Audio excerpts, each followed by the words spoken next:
የድሆች ሲሳይ የሰረቀው ባለሙያ በቁጥጥር ስር ዋለ።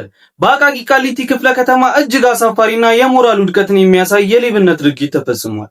ለችግረኞችና ለአቅመ ደካሞች ተብሎ ከልዩ ልዩ ለጋሾች የተሰበሰበን ቁሳቁስ ሲሰርቅ የነበረ ግለሰብ እጅ ከፍንጅ ተይዟል። በክፍለ ከተማው የበጎ ፍቃድ ማስተባበሪያ ጽሕፈት ቤት ውስጥ ተቀጥሮ የሚሰራው ይህ ባለሙያ ከድሬዳዋና ከሐዋሳ ተለግሰው የመጡ አልባሳትንና ጫማዎችን ለግል ጥቅሙ ለመዋል ሲሞክር ነው በቁጥጥር ስር የዋለው። ተጠርጣሪው ሰው በማይኖርበት አሳቻ ሰዓት ተቋሙ ዝግ መሆኑን በመጠበቅ ቁሳቁሶችን በቦርሳ እየሞላ ወደ ቤቱ ለማጓጓዝ ሞክሯል። የጥበቃ ሰራተኞችና የፖሊስ አባላት ባደረጉት ንቁ ክትትል ድርጊቱን ሲፈጽም እጅ ከፍንጅ ሊይዙት ችሏል። የክፍለ ከተማው አስተዳደር ድርጊቱን በጽኑ አውግዟል። በንጽህና ማገልገል ሲገባው ለችግረኞች የተሰበሰበን ሀብት መዝረፍ ሕሊና ቢስነት ነው ሲልም ገልጿል። በአሁኑ ወቅት ተጠርጣሪው በፖሊስ ቁጥጥር ስር የሚገኝ ሲሆን በሕግ ተገቢውና አስተማሪ የሆነ እርምጃ እንዲወሰድበት ምርመራው ቀጥሏል።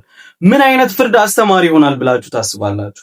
ኮሜንት ላይ አሳውቁኝ። መሰል መረጃዎችን ለማግኘት ደግሞ ይህን ፔጅ ፎሎ ማድረግ እንዳትረሱ።